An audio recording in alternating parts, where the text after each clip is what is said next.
बिस्मिल्लाहिर्रहमानिर्रहीम, अस्सलाम वालेकुम। मेरा नाम डॉक्टर अख्तर महमूद है। आप पॉडकास्ट में डॉक्टर अख्तर महमूद देख रहे हैं।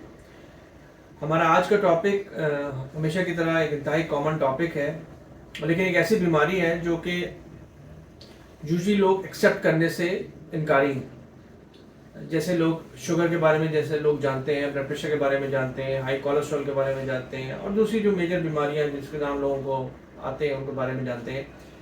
लेकिन एक ऐसी बीमारी है, जैसे मैंने पहले बताया, कि लोग उसको बीमारी मानने तैयार नहीं है, और वो है मोटापा या वज़न में ज़्यादती या ओवरवेट होना। बज़ाहिर ये अच्छे वर्ड नहीं है किसी को कहना कि आप मोटे हो गए हैं या आप ओवरवेट हो गए हैं, लेकिन बात यह है कि अगर जब तक हम इसको एज ए बीमारी ट्रीट नहीं करेंगे तो ये इसको मैनेज करना मुश्किल है।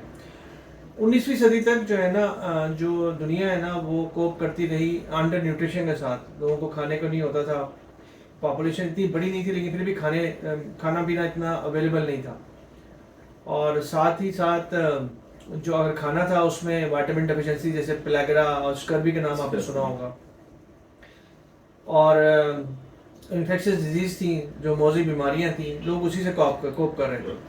लेकिन आहिस्ता आहिस्ता जो है, जब ये इन चीज़ों से इनको दुनिया डेवलप होना शुरू हुई, इंडस्ट्रियल डेवलपमेंट हुई, तो इसी तरह एग्रीकल्चर रेवोल्यूशन भी आया और ऐसी क्रॉप्स बनना शुरू हो गई जैसे वीट और राइस या कॉर्न है, जो कि गंदम, चावल और क्या कहते हैं जिसको हम छल्ली कहते हैं आसान लफ्ज़ों में, वो शेल्फ स्टेबल थी, मतलब रखी जा सकती थी ज़्यादा देर तक, सस्ती थी, लोग ज़्यादा खा सकते थे। पॉपुलेशन जिस तरह बढ़ती गई तो उनको उसका फ़ायदा होता गया। लेकिन 1980s में कुछ ये आइडिया हुआ कि कुछ लोगों का, क्योंकि कोलेस्ट्रॉल का उस टाइम पहले पता कि कोलेस्ट्रॉल भी कोई चीज़ होती है, तो 1980s में कोलेस्ट्रॉल में बहुत ज़्यादा रिसर्च हुई और पता चला कि ये बीमारियों की जड़ है, बहुत सारी बीमारियों की। और लेट 19th सेंचुरी में, 20th सेंचुरी में basically epidemic of obesity develop होना शुरू हुआ दुनिया में। ओबेसिटी को डिफाइन करने के बहुत सारे तरीके हैं। अभी मैं हमारे जो मेहमान हैं उनका तारुफ कराऊंगा। कोई इसको BMI इंडेक्स के हिसाब से कहते हैं, कोई इसको एब्डोमिनल ओबेसिटी में पेट की जो सर्कमफ्रेंस है उसके हिसाब से कहते हैं। लेकिन जो आसान तरीन है, वो जो लोग समझ आती है, वो BMI है कि मतलब 25 बॉडी मास इंडेक्स जितना है, जिन लोगों का है वो ठीक है। जिनका 25 से ज़्यादा है वो ओवरवेट है, जिनका 30 से ज़्यादा है वो ओबीज है, मतलब मोटे हैं, और जिनका 35 से 40 से ज़्यादा है वो सिवियर ओबेसिटी में आते हैं, इंतहाई मोटापा। दुनिया में जो इंतहाई मोटापे के हालात ये हैं कि तकरीबन 58 मिलियन मेल और 128 मिलियन फीमेल जो है ना, 2014 के अंदाजे के मुताबिक सिवियर ओबेसिटी में आते हैं। और जिस खातून का 45 BMI से ज़्यादा है, उसको she can lose 13 years of life, 13 साल जिंदगी कम हो सकते हैं। और मर्दों के इसी तरह की अगर उम्र में 45 तक BMI है तो they can lose 8 years of their life. 1940 से 2014 तक 1.5 kg पर डेकेड इजाफा हुआ है। 1.5 kg तकरीबन परसेंटेज इजाफा हुआ है दुनिया की पॉपुलेशन में वेट के साथ। और पिछले 40 सालों में अंडर न्यूट्रिशन की बीमारी ख़त्म हो गया, अब ओवर न्यूट्रिशन की बीमारी शुरू हो गई, जिसकी वजह से ओबेसिटी है। तो अब ये इतना वास्ट टॉपिक है, और इसके लिए हम हर दिल अजीज़ डॉक्टर साहब, डॉक्टर वाजिद को ही बुलाया है। अस्सलाम डॉक्टर वाजिद। आप लोग अक्सर लोग डॉक्टर वाजिद को जानते हैं, सीनियर मेडिकल स्पेशलिस्ट हैं और with special interest in gastroenterology end of course दूसरी जो मेडिकल बीमारियाँ हैं उसके साथ। बात शुरू करने से पहले बस थोड़ा सा मैं सिर्फ ये बता दूं कि क्योंकि ये टॉपिक बहुत लंबा है और बहुत रेलेवेंट है, तो हमारी आज की कोशिश ये होगी कि हम ना इस टॉपिक को आज हम इसके जो अवामिल हैं या इसकी डेफिनेशन है या nutrition medical point of view से और इसकी मेडिकल ट्रीटमेंट के हवाले से बात करें। जो इसकी स्पेसिफिक जो है इसकी सर्जिकल इसकी मैनेजमेंट है वो हम किसी और में कर लेंगे, और जो इसकी बेसिकली इसको हम इमेजिंग कहते हैं, जो इसका असल क्रक्स है, जो इसकी डायग्नोस्टिक्स होती है, वो किसी और में करेंगे। तो फिर बहुत शुक्रिया डॉक्टर वाजिद आपके यहाँ आने का। और टॉपिक ऐसा इम्पोर्टेंट है कि मुझे लोग फ़ोन करके कहते हैं, टेक्स्ट करके कहते हैं कि सर मोटापे पे आप करें, और परेशान है। चले हर एक का मसला है, तो हम इससे शुरू करते हैं कि पहले तो मुझे आसान लफ्जों में बताएं कि मोटापा है क्या। बिस्मिल्लाहिर्रहमानिर्रहीम। सर, मोटापा, ओबेसिटी यानी कि इंसान का वेट एक हद से जो उसके लिए रिकमेंडेड होता है, अब रिकमेंडेड नहीं, जैसा कि बीएमआई के साथ हम अब उसको करते हैं, एक्सेसिव फैट्स एक्यूमुलेशन होता है, एंड इसके साथ एक्यूमुलेशन के साथ फैट्स डिस्ट्रीब्यूशन को भी हम देखते हैं। जब ये दोनों चीज़ों को हम देख लेते हैं, एक हद से ज़्यादा हो जाए, हम कहते हैं कि अब वेट ज़्यादा हो गया। फैट की ज्यादती, चर्बी की ज्यादती और उसका जिस्म में मुख्तलिफ हिस्सों पे डिस्ट्रीब्यूशन के उसको हम ये कहते हैं, एक होता है वेजरल फैट एक्यूमुलेशन, एक होता है सबकुटेनियस फैट एक्यूमुलेशन।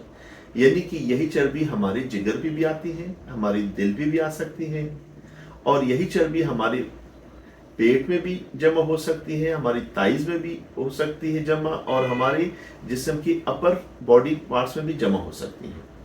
अब इसमें सर डिस्ट्रीब्यूशन भी बड़ा इंपॉर्टेंट है और वेट का बढ़ना भी बड़ा इंपॉर्टेंट है। जिस तरह आपने बीएमआई यानी कि बॉडी मास इंडेक्स उसके बाद की, ये इंपॉर्टेंट और आसान तरीका है। दूसरा है एब्डोमिनल वेस्ट सर्कमफ्रेंस। एक चीज थोड़ा सा मैं तो जल्दी में क्या है, बॉडी मास इंडेक्स लोगों को बता दें कि मतलब इसमें कैसे करते इसमें कैसे कैलकुलेट करते हैं। वेट इन केजी, किलोग्राम में वेट को, वजन को लेते हैं, डिवाइडेड बाय तकसीम करते हैं हाइट इन मीटर स्क्वायर। इसमें एक चीज का मैं यहां पे इजाफा कर दूं कि दुनिया में 25 तक बीएमआई को नॉर्मल कंसीडर किया जाता है, बट फॉर एशियंस, क्योंकि अगर आप अमेरिकन को देखें, उनका बॉडी मास हमसे बड़ा है, वो मोटे हैं ज्यादा, वो 25 है, लेकिन हमारे लिए एशियंस के लिए दिस इज 23। अच्छा, हम थोड़ी सी वेट के साथ भी ज्यादा बीमारियों के लिए प्रीडिस्पोज हो सकते हैं, इस वजह से हमें ज्यादा ख्याल रखना है। अब जो ओबेसिटी है, जो फैट एक्यूमुलेशन है, वो हम कहते हैं कि जो अपर पोर्शन है, यानी कि आपकी छाती पे अगर फैट ज्यादा आते हैं और आपके पेट पे, एब्डोमेन पे फैट ज्यादा आते हैं, ये ज्यादा खतरे की अलामत है एज कंपेयर कि अगर आपका लोअर बॉडी पार्ट्स है जिसमें थाइज है या इसके नीचे है, वो इतना ज्यादा खतरनाक नहीं है। एक बात। दूसरी बात ये कि बीएमआई को अगर हम डिवाइड कर लें 24.9, उसके बाद 25 से लेके 29.9 तक हम कहते हैं ये ओवरवेट है, 29 से लेके 34.9 तक ये ओबीज है, मोटे हैं, जिसको हम कहते हैं क्लास 1 ओबेसिटी। और फिर क्लास 2 ओबेसिटी आती है जो कि 35 से लेके 39.9 तक है। फिर 40 से जब इवॉल्व हो जाते हैं, उसको हम मॉर्बिड ओबेसिटी या इंतहाई मोटापा कह देते हैं सर। अच्छा भाई साहब, ये तो एक सिंपल डेफिनेशन होगी ना लोगों को समझाने के लिए। यूजुअली जो है बीएमआई हम करते हैं, लेकिन वो मैं पढ़ता हूँ कि हमने यही पढ़ा है कि ये पैराडॉक्स है, जरूरी नहीं है कि एक नजर आने वाला मोटा आदमी या अगर वो लंबा चौड़ा होगा तो उसका बीएमआई डिफरेंट होगा। जी बिल्कुल। लेकिन अगर छोटे कद का होगा, जैसे एशियंस की बात हुई, हम अंग्रेजों के मुकाबले में या वेस्ट या कॉकेशियन वाले, उनका हमारे कद छोटे हैं और हमारा, लेकिन हम उस बीएमआई को हमारा उनसे डिफरेंट है इसी वजह से। अच्छा, मोटापे की या ओबेसिटी की जो दो बड़ी वजूहतें हैं, वो तो एक जेनेटिक हो गया और एक एनवायरमेंटल हो गया। जी जी। तो उसके बारे में थोड़ा बताइए कि। अच्छा, एक तो ये है कि ये मल्टी फैक्टोरियल डिजीज है मुख्तलिफ चीज़ों से। एक तो आपको जीन्स में मिल जाता है, यानी कि किसी के पेरेंट्स को है, उनके पेरेंट्स को है, उन चीज़ों को तो हम वैसे भी चेंज नहीं कर सकते, और ज़्यादातर फैक्टर भी इसी का है। जिस तरह कि हमारे पास एक स्टडी है, ट्विन स्टडी, जो ट्विन बेबीज होते हैं, उनमें 50 to 90% ये शो करते हैं कि ये जेनेटिक ज़्यादा है। लेकिन इसके साथ इन्वायरमेंटल फैक्टर्स हैं, आपकी डाइट की फैक्टर्स हैं, आपकी कोई डिजीज़ है जिस तरह की साइकोलॉजिकल प्रॉब्लम है, कोई और डिजीजेज है, फॉर एग्जांपल किसी बंदे को कोई और दवाई का इस्तेमाल ज़्यादा करना पड़ता है, वो मोटापे का शिकार हो सकते हैं, जो कि हम उसको भी बाद में डिस्कस कर लेते हैं कि कौन कौन सी डिजीज़ है। जिस तरह के अगर किसी को स्टेरॉयड की ज़रूरत पड़ती है, किसी को कुशिंग डिजीज़ है, ठीक है, तो वो भी ऐसे, हाइपोथायरॉयडिज्म है, वो लोग भी मोटापे का शिकार हो सकते हैं। आपका बिहेवियर उसमें बड़ा इंपॉर्टेंट है, आप एनवायरनमेंट के साथ कैसे चलते हैं। आपका ऑक्यूपेशन बड़ा इंपॉर्टेंट है कि आपको पूरा दिन बैठने का काम है, आप मेंटल स्ट्रेस आवर्स के हिसाब से तो आप ज़्यादा काम करते हैं, लेकिन आपका फिजिकल वर्क तो नहीं है। जब आपका फिजिकल वर्क नहीं है तो आप क्या होंगे, आप मोटापे का शिकार होंगे। अच्छा भाई साहब, मुझे बताएं कि हम इससे पहले कि हम इस बात पर डिस्कस करें कि कौन कौन सी बीमारियां इससे हो सकती हैं, या जैसे आपने बहुत सारी बीमारियां, कोई दवाइयां इसका पेशकदम बन सकती हैं, या उसका लाइफस्टाइल सेडेंटरी है, बैठा रहता है, एक्सरसाइज नहीं, लाइफस्टाइल जो है बहुत ही ज़्यादा बैठा रहने की है। तो हमें थोड़ा सा, क्योंकि इन्वायरमेंटल प्रॉब्लम्स के अंदर जो कि उसको जिसके वजह से बंदा मोटापे का शिकार हो जाता है, उसमें खुराक के बारे में लोगों को ना हमसे, क्योंकि लोग ना सबसे पहला सवाल क्या करते हैं, ये दूसरा सवाल, परहेज क्या करें, ऐसी करें। इसी तरह जो लोग ओवरवेट होते हैं या मोटापे का शिकार होते हैं, वो भी हमसे ये पूछते हैं कि हम वजन कैसे लूज करें। तो उसमें हम दो ही बातें इंपॉर्टेंट जो करते हैं, एक तो उनकी एक्सरसाइज और दूसरा है लाइफस्टाइल। लेकिन जो न्यूट्रिशन के हिसाब से ना, तो न्यूट्रिशन के बारे में थोड़ा सा ना इनको और क्लियर और थोड़ा सा जामे अंदाज में हमने बताना है कि न्यूट्रिशन का क्या रोल है और वो उससे कैसे आप अपने मोटापे को रिकवर कर सकते हैं। बिल्कुल सर, जिस तरह कि सर हमने मेटाबॉलिक सिंड्रोम और या डायबिटीज़ में भी बात की थी कि मेटाबॉलिक सिंड्रोम जो जिगर की चर्बी है, आपका लाइफस्टाइल जो है वो तकरीबन 80 to 90% इसमें इफेक्ट करता है, जिसमें खाना है। अब खाने को जो मैं डिवाइड करता हूँ, मैं दो चीज़ें अपने मरीज को भी बताता हूँ कि एक खाने से आपको कैलोरीज ज़्यादा मिलती है, एक खाने से आपको न्यूट्रिशन ज़्यादा मिलता है। अब इसको हमने समझना है। फॉर एग्जांपल, हम शुगरी ड्रिंक्स ले लेते हैं, हम बर्गर, फास्ट फूड ये ले लेते हैं, हम बेकरी प्रोडक्ट्स ले लेते हैं, हम जूसेस लेते थे, बेशक हम घर में बना लें। जिस तक मैंने पहले भी जिक्र किया था कि एक गिलास जूस के लिए आपको 5 से 6 जो है माल्टे वो निचोड़ने पड़ते हैं। तो वहाँ पे क्या होगा, कैलोरीज तो आपको बहुत ज़्यादा मिल जाएगी, लेकिन न्यूट्रिशन आपको इन डाइट से, इन खुराक से कम मिलेगा और आपका वेट ये बढ़ा देगा एज कंपेयर टू इसके बरक्स। फॉर एग्जांपल, हम ले लेते हैं कि वेजिटेबल्स हैं, मीट है, दालें हैं, एग्स हैं, ये एक ऐसी ग़िज़ा की चीज़ें हैं जहाँ से हम ऐसी चीज़ें ले लेते हैं कि फॉर एग्जाम्पल न्यूट्रिशन हमें ज़्यादा मिल लेता है और कैलोरीज हम कंट्रोल कर सकते हैं। क्योंकि यहाँ पे सर मैं एक चीज़ की वजाहत कर लूँ, एक होता है बेसल मेटाबॉलिक रेट, जिस तरह कि अगर हम पूरा दिन रेस्ट भी करते हैं, हमें कुछ एनर्जी चाहिए होती है अपने बॉडी को मेंटेन रखने के लिए, अपने सिस्टम को चलाने के लिए, लेकिन हमें बिल ग़िज़ा भी उतनी ही कैलोरीज में लेनी चाहिए।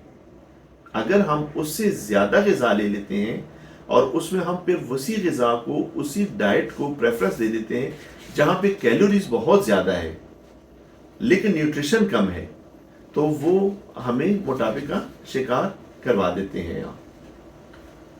अच्छा, मैं थोड़ा सा ना इसको, क्योंकि हमारी किताबों में भी इसके बारे में बहुत ज़्यादा जिक्र है, क्योंकि हम वो कार्डियो मेटाबॉलिक के उसमें जैसे आप कहते हैं ना मेटाबॉलिक सिंड्रोम, हम इसको थोड़ा सा और डिफाइन कर देते हैं कार्डियो मेटाबॉलिक के हवाले से कि कौन सी ऐसी चीज़ें, हम 3 बड़ी बीमारियां अगर करें ना, हम जैसे हाइपरटेंशन है, कार्डियोवास्कुलर डिजीज़ है और डायबिटीज और स्ट्रोक है। तो कुछ ऐसी न्यूट्रिएंट्स इन्होंने बताया हुआ है जो जिनके मुख्तलिफ असरात हैं आपके कार्डियोवास्कुलर पे भी, डायबिटीज़ पे भी।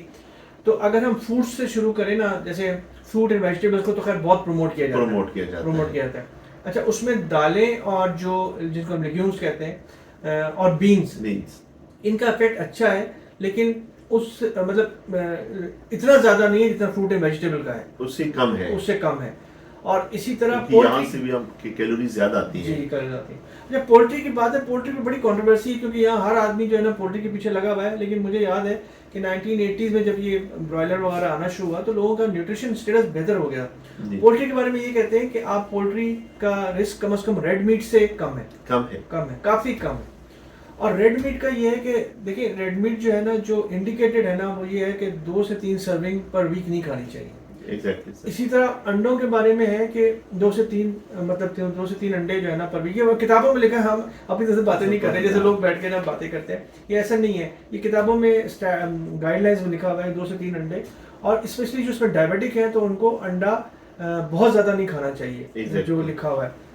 अच्छा, इसी तरह हम जब ये तो फूड्स हो गए ना, जैसे आपने बेवरेजेस की बात की, तो स्वीटेंड बेवरेजेस जो मीठे सोडा और शुगर चाय वगैरह, शुगरी चीजें जो भी हैं, स्वीटेंड चाय वगैरह, सब के सब टेक्निकली नॉट इंडिकेटेड, बिल्कुल खत्म है।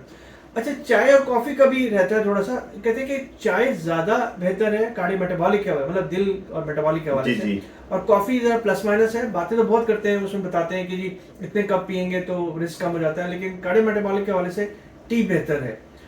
अच्छा, अब ये जो हो गए, ये तो हो गए आपके फूड्स। फिर होते हैं न्यूट्रिएंट्स, जैसे आप लोग बताते हैं कार्बोहाइड्रेट्स, प्रोटीन्स और फैट्स। चाय का मैं आपका थोड़ा सा जब वो कर लेता हूँ इंटरव्यू, चाय, लेकिन उसमें आप जो चीनी और व्हाइटनर यूज करते हैं ना, ये फिर नहीं इतना होना चाहिए, ये फिर आपका दूसरी साइड पे चले जाता है। अच्छा, फैट्स के बारे में भी ये कि हर बंदा ये कहता है कि फैट खाएंगे तो मोटे, तो वो ऐसा कुछ नहीं है, क्योंकि फैट्स की भी फिर किस्में हैं। जैसे हम कहते हैं जो जैसे सैचुरेटेड फैट है उसको मना किया जाता है। सैचुरेटेड फैट क्या होता है, जो मीट है, रेड मीट है, या प्लांट ऑयल जिसमें कोकोनट आपको जो उससे मिलता है एनिमल ओरिजिन वाला जो है उसको मना कर लेते हैं, और जो आपको प्लांट्स वगैरह से है जी वो ले सकते हैं, ऑर्गेनिक आप ले सकते हैं। उसी तरह फिर उन्होंने उसको फिर जो है जो ट्रांस फैट्स है, ये जो बेकरी प्रोडक्ट्स है, ये तो बिल्कुल उन्होंने मना किया हुआ है, बिल्कुल मना किया हुआ है। इसी तरह जो कार्बोहाइड्रेट है, कार्बोहाइड्रेट हमारा मसला ये है कि क्योंकि वही जो शुरू में बात की मैंने कि दुनिया जो है ना वो बहुत ज्यादा रिफाइंड व्हीट पे चली गई, रिफाइंड राइस पे चली गई है, तो जिसकी वजह से बेसिकली लोग हम ये बताते हैं जब रोटी खा रहे हैं ना, जो रिफाइंड रोटी, वो चीनी खा रहे हैं, इसी तरह राइस भी चीनी खा रहे हैं आप, कार्बोहाइड्रेट्स है ना, बट डायरेक्ट चीनी है, वो चीनी है। तो आपने पहले भी इनको पॉडकास्ट में बताया था, समझाया था कि बेसिकली जो हम डाइट लेते हैं उसका ग्लाइसेमिक इंडेक्स की बड़ी इंपॉर्टेंस है। इतनी तेजी से वो अंदर शुगर बना रहा है, तो ये सब चीजें उस लिहाज से बड़ी इंपॉर्टेंट है, क्योंकि हम कार्डियो मेटाबॉलिक के हवाले से बात करते हैं ना, तो हम ये कहते हैं कि क्योंकि रिस्क तो सिर्फ ओबेसिटी में डायबिटीज का नहीं है, बहुत सारी चीजें, हार्ट का भी बहुत बड़ा रिस्क है, स्ट्रोक का भी बहुत बड़ा रिस्क है। तो इसीलिए जो है वो जो आसान करें तो हम प्लांट ओरिजिन जो है सेफ है, जो ऑर्गेनिक प्लांट ओरिजिन है वो सेफ है, जो एनिमल ओरिजिन है या जो हम ये कहते हैं कि एक आर्टिफिशियल या जो फास्ट फूड्स है, बेकरी प्रोडक्ट्स है, ये बिल्कुल अनसेफ है। जी बिल्कुल। अच्छा, इसमें एक और दो मतलब मजे की बातें बड़ी कुछ मेरे लिए भी ऐसी थी जो मुझे नहीं पता था कि हम जब बात करते हैं ना कि हम रिफाइंड चीज़ों की खाने की, तो ये नहीं है कि हर रिफाइंड खाना ठीक है और एक अनरिफाइंड खराब है, या जैसे चीज़ है और चीज़ और योगर्ट उसको प्रमोट किया जाता है, ये फर्मेंटेड है, टेक्निकली तो ये रिफाइंड हो गया ना, लेकिन इसी तरह रॉ मीट तो अनरिफाइंड है, वो तो रॉ है, लेकिन स्टिल वो इज नॉट इंडिकेटेड, वो नहीं खाना चाहिए, बहुत ज़्यादा नहीं खाना चाहिए। अच्छा, इसमें एक और बात जो बड़ी उन्होंने एम्फसाइज किया है वो ये है कि हम जब हमारा जो सॉल्ट का कंटेंट है ना, सोडियम हमारी डाइट में और कॉकेशियन या वेस्ट साइड में डिफरेंस ये है कि वो खाते हैं बाहर का खाना बहुत ज्यादा, उसमें सॉल्ट है, वो तो हमें पता, हम ही खाना शुरू करते बहुत ज्यादा, लेकिन हमारे घरों में बहुत ज्यादा नमक डालता है, बहुत ज्यादा नमक, तो सोडियम भी नो ही है, बेसिकली सोडियम को रिस्ट्रिक्ट करना है। और पोटेशियम के कंटेनिंग अंटिल अनलेस इसको रीनल फेलियर ना चल रहा हो या पोटेशियम हाई ना हो, तो पोटेशियम कंटेनिंग फूड्स और पोटेशियम ज़्यादा इंडिकेटेड वो है, रिकमेंडेड है। अच्छा इसी तरह मैं ये देख रहा था कि ये जो बहुत ज़्यादा बात होती है ना, विटामिन डी खा लो, विटामिन ई खा लो, और ये विटामिन खा लो और वो विटामिन खा लो, इनका कोई खास कार्डियो मेटाबॉलिक पे रोल नहीं है। जी। तो अब क्योंकि हमने भी बहुत सारी चीज़ें पढ़ के हमें भी समझ आई है, तो लोगों को ये बड़ा समझाना ज़रूरी है कि इसको आसान करके हमें हम लोगों को बताएं ना, कि क्योंकि हर बंदा ये पूछता परहेज क्या करे, परहेज क्या करें। तो परहेज सिंपल कॉमन परहेज ये है, वही वाली प्लांट ओरिजिन, ऑर्गेनिक, और बेकरी प्रोडक्ट्स, फास्ट फूड्स, ये और बहुत ज्यादा रिफाइंड चीजें मना है। जी जी जी। चलिए डॉक्टर वाजिद, हम अच्छा आप मुझे बताएं कि ये तो हमने बात की न्यूट्रिशन हवाले से, जो कि one of the key factor है बंदे के मोटापे में। अब मुझे ये बताइए कि अब जैसे आपने उसका जिक्र किया कुछ बीमारियों का, जैसे कुशिंगॉइड है, जी। या हम आइट्रोजेनिक, हमने वही कुशिंगॉइड गोली देके पेशेंट जो है ना मोटा हो गया, हाइपोथायराइड है। हाँ, तो ये भी लोग, कई दफा ऐसा होता है कि लोग मोटापे का शिकार होते हैं और उनको पता ही नहीं होता है वो क्यों। उसमें ये है ना सर कि जिस तरह हम देख लेना कि और भी बहुत सारी चीजें हैं, इवन कि हम शुगर में कुछ दवाइयाँ दे देते हैं, वो भी मोटापा कर लेते हैं। इवन कि सल्फोनाइल यूरियस जो है, अगर आप थोड़ा सा वेट ज्यादा है, आप उनको सल्फोनाइल यूरियस दे देते हैं, जो कि हम ग्लाइबिनक्लिमाइड, ग्लेबोराइड, ये चीजें हैं, तो वो भी वेट बढ़ा देते हैं, भूख लगाता है। अच्छा, कुछ ब्लड प्रेशर की दवाइयाँ हैं, वो भी बढ़ा देते हैं। कुछ जटकों की बीमारियां, मिर्गी की एपिलेप्सी जो बीमारी है, उनकी दवाइयाँ हैं, वो भी बढ़ा देते हैं। अगर आप आ जाए उसकी तरफ, फॉर एग्जांपल किसी को जोड़ों का मसला है, किसी को दमा है जिसपे स्टेरॉइड का इस्तेमाल ज़्यादा होता है, वो भी बढ़ा देते हैं। हमारी फीमेल कभी कभार या बीमारी की वजह से या कुछ टेबलेट्स पीरियड्स को ख़त्म करने के लिए, बंद करने के लिए ओरल कॉन्ट्रासेप्टिव पिल्स, हार्मोन्स इस्तेमाल करते हैं, बहुत वेट बढ़ा देते हैं। ये सारी ऐसी चीज़ें हैं कि आपकी ये दवाइयाँ जब आप डॉक्टर इस्तेमाल करवाता है, वो देखता है कि मेरा पेशेंट कैसा है, उसका वेट कितना है, अगर मैं ये दवाइयाँ दूं उसके और साइड इफेक्ट कितने बढ़ जाते हैं, उसके कोमॉर्बिड्स क्या है, तो ये सारी चीजें दे के इस वजह से तो जो भी दवाई लेनी है वो एक मुस्तनद मॉलेज से, डॉक्टर से लेनी चाहिए, ताकि वो साइड वाइज आपके सारे कोमॉर्बिड्स देख ले। आप बेसिकली जो है बेसिकली ये कि हम मोटापे स्ट्रीट में नहीं वो करने है कि स्ट्रीट मेडिसिन उठा ली और उसी पीस इस्तेमाल कर दी, कोई हार्मोन इस्तेमाल कर ली, ये चीजें नहीं होनी चाहिए। यूजुअली जो हमारे सॉरी टू से सोशल मीडिया पे जो हमारी डाइट्स बताई जाती हैं कि ये करने से बंदा दुबला हो जाता है, या जो अल्टरनेट मेडिसिन के सोर्सेज चले हुए हैं कि जी इनको खाने से हो जाता है। अब स्लिमिंग सेंटर्स हैं, हम किसी के खिलाफ बिजनेस की बात नहीं कर रहे, लेकिन देखिए अगर मैं कहता हूँ कुछ स्लिमिंग सेंटर जाता है, इवन मैं कहता हूँ जो जिम्नाजियम जाता है, it should be validated bye मतलब एक क्लासिफाइड मेडिकल स्पेशलिस्ट देखना चाहिए। देखिए उसमें ये है ना कि कहते ये है कि अगर ये टोटके जो है ना, शायद वो करामद हो, ये स्लिमिंग सेंटर वाले शायद कोई अच्छी चीज दे रहे हैं, लेकिन उसका कोई बेस होना चाहिए। वो एक्सपेरिमेंट से गुजर के अगर आता है तो शायद उसका नुकसान ना हो लॉन्ग टर्म। ऐसा में मसला ये है, देखिए हम जब ड्रग्स देते हैं किसी को, हम हमेशा ये बात करते हैं कि लॉन्ग टर्म रिजल्ट्स क्या हैं। लॉन्ग टर्म तो हमारे पास जो अल्टरनेट मेडिसिन में मोटापे को कम करने की दवाई दी जा रही है, एक तो ट्रायल नहीं है, रिसर्च नहीं है उस सिस्टम में। दूसरा ये कि हमें ये नहीं पता कि लॉन्ग टर्म उसका इफेक्ट क्या है। हो सकता है कि वो कोई और बीमारी प्रोड्यूस कर रहा हो, एक चीज खत्म करके दूसरी प्रोड्यूस कर रहा हो। इसलिए ये कहना मुश्किल है कि मतलब जो स्टैंडर्ड गाइडलाइन, मैं हमेशा बात करता हूँ, जो गाइडलाइन में लिखा हुआ है ना उसके मुताबिक ही अमल करना है। देखिए एक आदमी डायबिटीज के लिए आपको इलाज कराने आता है, हाइपरटेंशन के लिए आपको इलाज कराने आता है, दिल की बीमारी के लिए आपको इलाज कराने आता है, तो मोटापे के लिए भी आपके पास ही आनी चाहिए, मेडिकल फिजिशियन के पास आना चाहिए, बजाय ये कि वो उसको अल्टरनेट सोर्सेज ट्राई करे जो कि उस चीज के क्वालिफाइड नहीं है बेसिकली। तो अच्छा, एक तो ये ना कि ये हमने बात की कि जो मोटापा दवाइयाँ हैं, मोटापा करती हैं जो दवाइयाँ, मोटापा से जो निजात दिलाती हैं, वो स्टैंडर्ड डॉक्टर बताएगा, वो अभी हम उस पर बात करेंगे कि वो हम उसको कैसे इवैल्यूएट करते हैं और कैसे उसको आगे लेके जाते हैं। जी। अच्छा, अब ना एक और बड़ा इसको कह लें कि एक पैराडॉक्स है कि जब हमने मोटापा डिफाइन कर दिया, वजन डिफाइन कर दिया, बीएमआई डिफाइन कर दिया, आपने बता दिया कि पेट में या सबक्यूटेनियस फैट में या दिल के तरफ या लिवर की तरफ फैट ज़्यादा होगा, ये भी उसी जुमरे में आता है, मोटापे के जुमरे में आता है। तो अक्सर लोगों को ये बात पता नहीं है कि मोटापे को हमने एवेल्युएट कैसे करना है। तो मैं इस पे मैंने आपको बताया, मैं हम एक अलग से प्रोग्राम करूंगा मैं रेडियोलॉजी के साथ, क्योंकि इमेजिंग स्टडीज जो है ना बेसिकली वो इम्पोर्टेंट है, जिसमें एक तो QCT कहते हैं और एक जो MRI के अंदर मेरे एक रेडियोलॉजिस्ट, बड़े सीनियर रेडियोलॉजिस्ट से बात हो रही थी, वो कहते कि जैसे थैलेसीमिया में हम आयरन क्वांटिफिकेशन करते हैं लिवर में, हार्ट में भी करते हैं, वो छोटा सीक्वेंस होता है 10-20 सेकंड का ना, इसी तरह इमेजिंग MRI इमेजिंग में आप वो सीक्वेंस 10-20 सेकंड का है, वो आपको जिस्म के अंदर जो विसरल फैट जो ऑर्गन वो ज्यादा असल खतरनाक वही है, तो उसके बारे में वो आपको सारा दे देता है डाटा। और असल तरीका ये है कि बजाय ये कि मरीज को आप देख के डिसाइड करें कि यार ये मोटापा या BMI के ऊपर है, क्योंकि जैसे अभी आपने बताया कि BMI बेसिकली हम ये पेट की मोटाई को देखते हैं, थाइस की और हिप्स की मोटाई जो है ना वो नहीं है, हार्मफुल नहीं है। तो इसी तरह QCT या CT स्कैन में भी आप असेस कर सकते हैं। लेकिन अभी जो नई मोडालिटीज आई हैं, बहरहाल ये एक्सपेंसिव होती हैं, लेकिन प्रॉपर एवैल्यूएशन की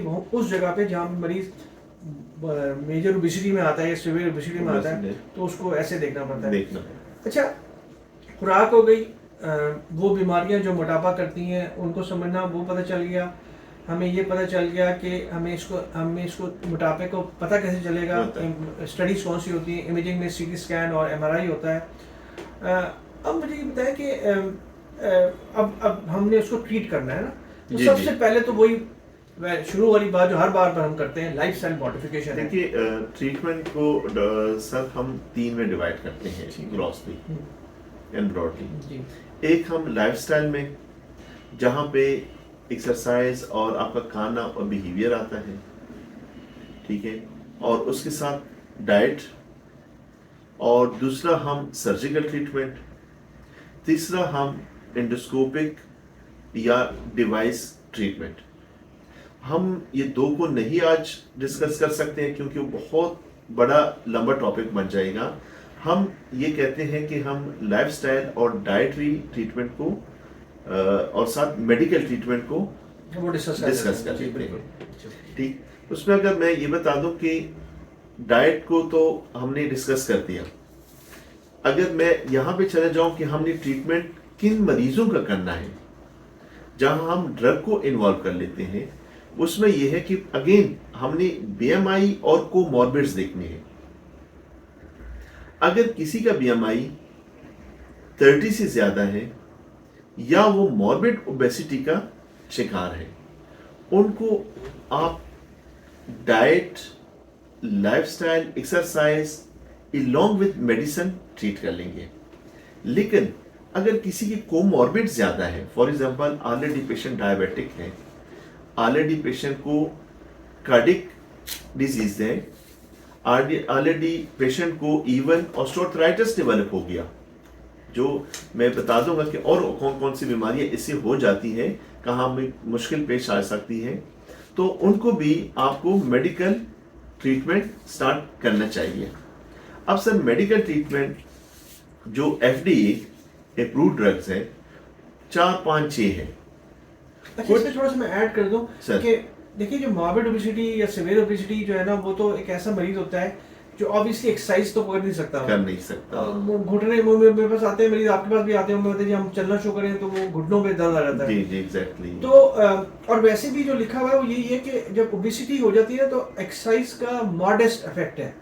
तो कई दफा लोग समझते हैं कि क्योंकि एक खास हद से जब वो वेट बढ़ जाता है तो सिर्फ एक्सरसाइज मसला नहीं हल कर सकता, ना उसकी डाइट। वो कहते हैं जी हम तो खाते कुछ नहीं है। तो वो, लेकिन उनको समझाना जरूरी है कि यार इसकी अब दवाई आ गई, इसकी प्रोसीजर्स भी आ गए, और बहरहाल ये क्योंकि मोर्टेलिटी बढ़ाती है, ओबेसिटी डायबिटीज कर देती है, हाइपरटेंशन कर देती है, कार्डियोवास्कुलर डिजीज करती है। तो ये ना लोगों को ये बात समझना जरूरी है कि सिर्फ एक्सरसाइज और खाना पीना छोड़ने से नहीं मसला हल होगा। जो खाने पीने का भी सर ये है ना कि अभी बात थोड़ी सी लंबी हो रही है कि वेट आप कैसे रिड्यूस कर लेंगे, कितना रिकमेंडेड है। 2 to 4 kg पर मंथ से ज्यादा वेट नहीं रिड्यूस करना है, उसके भी मुज़िर असरात शुरू हो जाते हैं। एक दूसरी बात है, आप एक्सरसाइज करेंगे और कैसे करेंगे, वो भी एक तरीका कार ये है कि आपने most of the days of the week पे अपना एक्सरसाइज डिवाइड करना है। कहते हैं कि आप 175 मिनट्स पर वीक अगर आप मॉडरेट डिग्री की एक्सरसाइज कर लेते हैं, अगर आप विगोरस एक्सरसाइज करते हैं जिसमें रनिंग है, जॉगिंग है, तो वो आप 75 मिनट्स, लेकिन वो एक ही दफा नहीं, वो हर दिन पे आप डिवाइड कर लें। लेकिन हैवी वेट कहाँ से, मतलब हम लेकिन इससे आप तकरीबन कुछ परसेंटेज वेट को रिड्यूस कर सकते हैं। ठीक। दूसरी बात ये कि जहां हम मेडिसिन पे आ जाते हैं, मेडिसिन का डिसीजन हमने यही लेना है। इसका सर ये है कि हमने कहा कि डाइट, एक्सरसाइज और मेडिसिन, अगर आप एक को ले लेते हैं कि हमने सिर्फ एक्सरसाइज से करना है, फिर भी मुश्किल है। अगर आप एक्सरसाइज और डाइट को कंबाइन कर ले, आपका काम थोड़ा सा आसान हो जाएगा। लेकिन जब वेट बहुत ज्यादा है, फिर आपने तीनों को इकट्ठा करना है, exercise, diet along with the medication और सर्जिकल ट्रीटमेंट तो सब, जब भी मॉर्बिड ओबेसिटी आती है, वो आप मेडिसिन से भी बहुत ज्यादा ठीक नहीं होते हैं। जहां पे आपको सर्जिकल ट्रीटमेंट, जो कि बाद में डिस्कस कर लेंगे, कि वो ज्यादा फायदेमंद और सुदमंद पेश आ सकते हैं। अब अगर सर हम दवाइयों की बात कर लें कि दवाइयाँ कौन सी अवेलेबल है, ये देखिए, हम एक और बात आपकी दवाइयाँ, क्योंकि हमने आपको इसलिए बुलाया इसलिए कि वेट रिडक्शन की दवाइयाँ जो है ना, वो एक मेडिकल स्पेशलिस्ट ही बता सकता है स्टैंडर्ड गाइडलाइंस के मुताबिक। और इसकी काफ़ी ऐसी दवाइयाँ आ रही हैं, लेकिन जो रिकमेंडेड है और जो आपका डॉक्टर रिकमेंड करता है, उसका स्पेसिफिक डोज होता है, वो बस बताइए जरा इनको सारा। इसमें सर ये है कि जिस तरह के सबसे पहले जो यूज होता था फेंटेरामीन, जो कि एड्रेनर्जिक एगोनिस्ट है, वो यूज होता था। और वो कहते हैं कि अगर आप 28 वीक्स तक दे दें तो आप 6 to 8 kg वेट उससे कम करा सकते हैं। उसके साथ आपके ऑर्लिस्टेट एक दवाई है, वो आ गई, और वो हम यूज करवाते थे और अभी भी यूज कराते हैं। उसमें कुछ साइड इफेक्ट ये आते हैं कि स्टूल में फैट्स आ जाता है और थोड़ा सा गैस्ट्रिक। मैं यहाँ पे वाजे कर लूँ शुरू से कि जो वेट लूजिंग कोई भी मेडिकेशन है, उनके ज्यादातर साइड इफेक्ट जो है ना, वो गैस्ट्रिक है, वो मैदे और आपके डिस्पेप्सिया, इन चीजों से ज्यादा, क्योंकि उनका काम यही है कि आपका खाना कम कर ले, वो फैट्स वो कर ले। ऑर्लिस्टेट आ गया। अब जब हम ये बेसिकली एब्जॉर्प्शन नहीं होने देते हैं, फिर ब्यूप्रोपियोन आ गए, अब वो दे देते हैं। ठीक है, नेल्ट्रॉक्सॉन है या उसका सस्टेन रिलीज के साथ कॉम्बिनेशन है उसके साथ। लेकिन आजकल जो ज्यादातर दवाइयाँ वो GLP-1 एगोनिस्ट है, जिसको हम ये कहते हैं कि non injectable non insulin therapy है, जहां हम शुगर वाली मरीजों को भी दे देते हैं। और FDA ने, जो कि ड्रग रेगुलेटरी अथॉरिटी है यूएस की, और उसने रिकमेंडेशन दी है, जिसमें फॉर एग्जांपल हम लिराग्लूटाइड की बात कर लेते हैं, हम सीमाग्लूटाइड की बात कर लेते हैं, हम टेराजिपिटाइड की बात कर लेते हैं, जो कि ऑलमोस्ट ये सारे हमारे पास अवेलेबल है। एक खास कंपनियां, बहुत ज़्यादा कंपनियां नहीं बनाती हैं, एक ही कंपनी, जिस तरह कि हम विक्टोजा की बात करते हैं, वो एक ऐसा इंजेक्शन है जो कि पेट में लगाना है, लेकिन डेली बेस में, और वो आपका वजन तकरीबन 72 वीक्स में 10 to 20% वेट आप उसके साथ रिड्यूस कर सकते हैं। फिर उसमें आ गई वीकली इंजेक्शन, जिस तरह की सीमाग्लूटाइड है या टेराजिपिटाइड है, ठीक है, मंजोरो और ओजेम्पिक के नाम से आते हैं। तो वो वीकली है, वो आपका शुगर का इंडेक्स भी ठीक कर लेता है और साथ साथ वेट भी कम कर लेता है। तो ये ऐसी दवाई है, लेकिन यहाँ पे फिर कॉस्ट का इशू आ जाता है, क्योंकि कॉस्ट अगर आप बात कर लें, इन सब की तकरीबन 19,000 से 23,000 एक इंजेक्शन का, एक मंथ का खर्चा आता है। लेकिन अभी जो मेरे करंटली कुछ पेशेंट है दवाइयों पे 3 महीने में 10 किलो वजन उन्होंने लूज किया है। जो कि कुछ पेशेंट हम नॉन डायबिटिक, ये मैं सिर्फ डायबिटिक की बात नहीं कर रहा हूँ, ये वो पेशेंट जो नॉन डायबिटिक है उनको भी, ओबीस पेशेंट है उनको भी हम इन दवाइयों पे डाल देते हैं। फिर यहाँ पे सर आपने पहले कार्डियोमेटाबॉलिक में एक जिक्र किया मुख्तलिफ चीज़ों का, लेकिन यहाँ पे किताब और स्टडी एक चीज़ का जिक्र कर लेती है कि विटामिन बी और vitamin C supplementation in the diet, ये भी आपकी ओबेसिटी को कम कर देते हैं। यहाँ पे फिर आपके वही जुमले याद मुझे आ गए कि आपने ऑर्गेनिक की बात की कि प्लांट्स और फ्रूट्स ओरिजिन चीजें, जहां पे आपको विटामिन बी मिलता है, जहां पे आपको विटामिन सी मिलता है, और वो आपको एक दूसरी तरीके से भी वेट रिड्यूस करने में आपके लिए मददगार साबित हो जाते हैं सर। अच्छा डॉक्टर वाजिद, बहुत शुक्रिया आपका हमें ओबेसिटी या मोटापे के बारे में बताने का, उसकी बेसिकली उसके अवामिल, उसके कॉजेस, उसकी अलामात और उसको हम कैसे डिफ़ाइन करते हैं और उसकी तशख़ीस कैसे करते हैं, और फिर हमारे पास क्या कौन कौन सी मोडालिटीज़ हैं जिसके ज़रिए हम मोटापा कम कर सकते हैं, जिसमें लाइफस्टाइल मॉडिफिकेशन और ये डाइट रिस्ट्रिक्शन और फिर जो है मेडिकल और सर्जिकल ट्रीटमेंट है, मेडिकल और सर्जिकल ट्रीटमेंट जो भी है। अच्छा, इसमें ना 2-3 बातें बड़ी मजे की हैं। एक तो ये जो इंजेक्टेबल वीकली है, मैं पढ़ रहा था कि ये जो होते हैं ना हमारे इन्फ्लुएंसर्स बेसिकली, क्योंकि स्मार्ट रहने का शौक होता है ना लोगों को, तो ये कई लोग जो है ना इसको ऑफ लेबल इस्तेमाल करते हैं बगैर डॉक्टर की इजाज़त के। तो ये पॉडकास्ट का एक मकसद ये भी है कि देखिए दवाइयाँ जो है हम तो एक ऐसे तौर पर जिक्र करते हैं ना कि इनकी जो भी गाइडलाइंस है उसके मुताबिक, लेकिन किसी भी दवाई को डॉक्टर के मशवरे के बगैर नहीं लेना चाहिए। जैसे आपको याद है आप ये जो थायरॉक्सिन इस्तेमाल करते हैं लोग पेट कम करने, ग्लूकोफेट खुद ही इस्तेमाल करना शुरू कर देते हैं, तो इन लोगों को नहीं पता। अच्छा, जब डॉक्टर लिखता है ना दवाई, फिर आके कहते हैं इसकी वजह से ये हो गया, ये खुद जो दवाई खाते हैं उसके बारे में नहीं कहते। और इंजेक्शन लगाया हो, ये जो ओज़ेम्पिक की बात कर रहे हैं ना, पढ़ रहा था कि ओज़ेम्पिक शॉर्ट इस वजह से हो गई कि वो ऑफ लेबल यूज हो रही है, बहुत ज्यादा यूज हो रही है। एग्जैक्टली। इसमें एक और बड़ी मजेदार बात है जो कि वो हम पे अपने आप पे भी लागू करनी पड़ेगी कि हमारी बुक के एंड में लिखा हुआ है।